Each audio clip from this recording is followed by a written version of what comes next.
Hello मित्रों, दोस्तों, भाइयों, बहनों, बेटियों, नमो बुद्धाय, नमस्कार। मेरा नाम सत्यपाल बौद्ध है। मैं इस समय साउथ अमेरिका के देश बोलिविया में हूँ। 75 साल उम्र है मेरी और 32 साल से यहाँ हूँ बोलिविया में।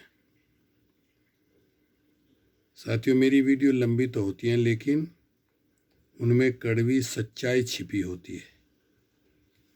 मेरा उद्देश्य वीडियो बना करके पैसा कमाना नहीं, बस सच्ची बातें लोगों को बताना है। लोग सुने, सीखें, समझें और अपने जीवन में लाएं।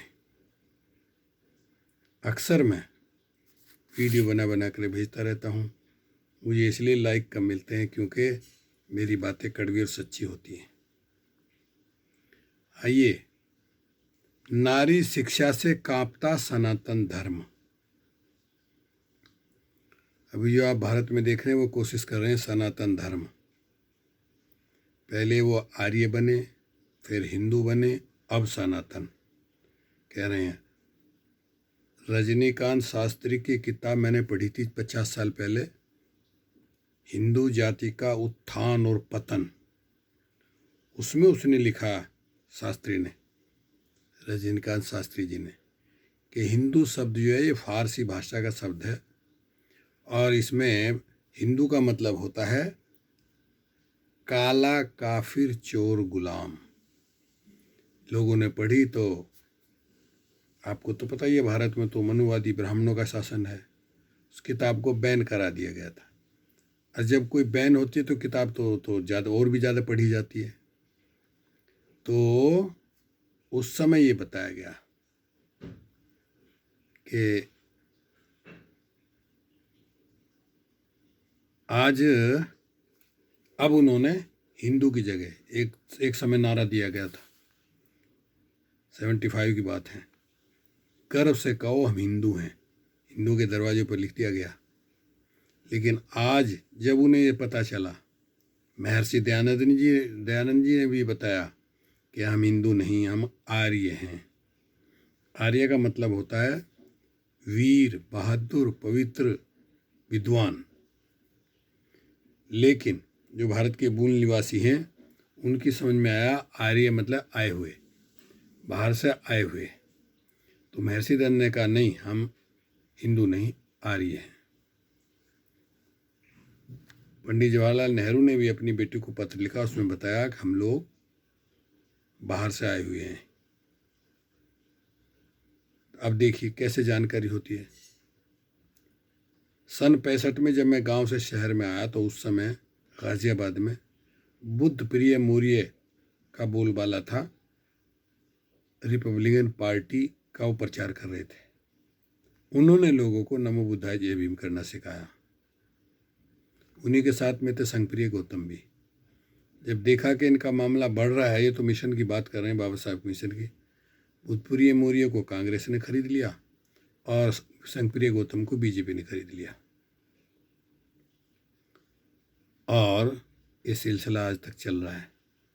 तो बुद्धप्रिय मौर्य ने सिखाया नमो बुद्धाय जय भीम। उसके बाद 84 में आए कांशीराम जी, उन्होंने सिखाया 1585 की बात। उसके पहले मैंने बहुत किताबें पढ़ी, कहीं नहीं मिला।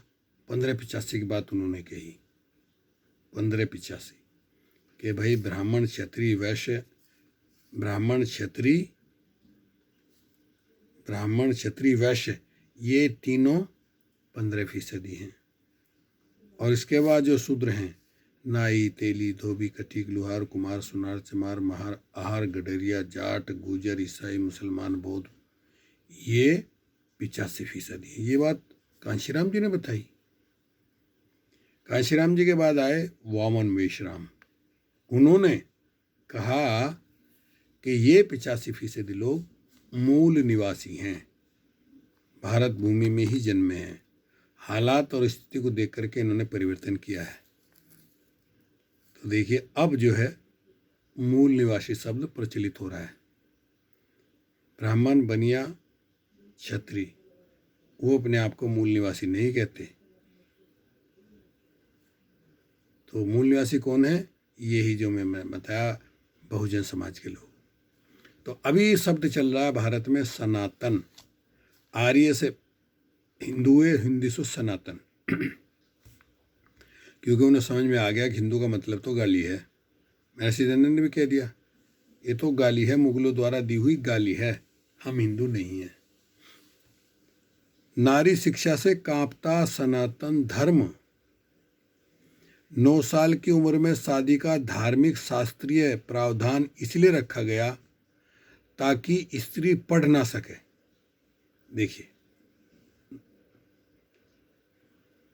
माहवारी के बाद पुत्री को जो पिता घर में रखता है वह उसका वही रक्त पीता है। ये लिखने वाले ठग आखिर चाहते क्या थे? एक तरफ पुरुष के लिए 25 वर्ष ब्रह्मचर्य आश्रम, तो स्त्री के लिए नादान उम्र में पति परमेश्वर। ये स्त्रियों के लिए सनातन ठगी नहीं तो क्या है? कोई हरामखोर इसे ताड़ना का अधिकारी बता रहा है, तो कोई एकांत का दुरुपयोग करने वाली। सारे व्रत, सारे गुनाह, सारे एहतियात स्त्री को ही लिखने का मकसद आखिर क्या रहा होगा? सती प्रथा, जोहर, कन्यावध, दहेज, देवदासी, वैधव्य प्रताड़ना प्रथा, पर्दा प्रथा, सब नारी को ही क्यों? क्या माँ, बहन, बीवी, बेटी के प्रति इतना क्रूर है हमारा समाज? किसने बनाया उन्हें इतना नियमबद्ध क्रूर? सनातन संस्कृति का आधार क्या है? यही क्रूरताएं हैं ना। जब जब नारी ने पढ़ने की सोची, सनातन पाखंडियों को पसीने क्यों आए? क्योंकि धर्म डरता है कि शिक्षा से, जो कि ज्ञान देती है और नई तर्क करती है। जहाँ तक तर्क है वहाँ धर्म की आस्था के पीछे छुपना पड़ता है। गोरी लंकेश से इतना डर सनातन धर्म की, उनकी हत्या ही कर डाली। पुरुष लिखते हैं धर्म को कम खतरा था, मगर स्त्री होकर लिखे, यह तो क्रांति का आगाज है, धर्म का काल है भाई। अगर स्त्री ने धर्म के स्वार्थपूर्ण नियमों को समझ लिया तो कौन ढोएगा इस पाखंड को?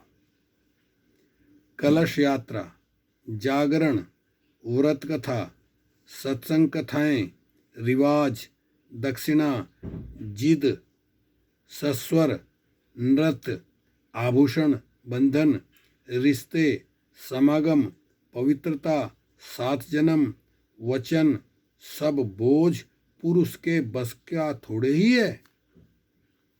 अभी हाल ही में जो JNU में चंद लड़कियों ने आज़ादी क्या मांगी, धर्म से लेकर राष्ट्रवाद तक को लपेट लिया सनातन पाखंडियों ने। BHU में हमारी बच्चियों के साथ पुलिसिया क्रूरता का आधार यही सनातनी सोच है। यह घटना राज्य सरकार की बागडोर संभाले बैठे सनातन धार्मिक मुखौटों की मंशा जाहिर करती है। कोई आम आदमी मुख्यमंत्री होता तो शायद उसे धार्मिक समझ कम होती, लेकिन यहाँ तो सनातन संत परंपरा के शिरोमणि विराजमान हैं। ये धर्म की नगरी बनारस में नहीं होगा तो कहाँ होगा?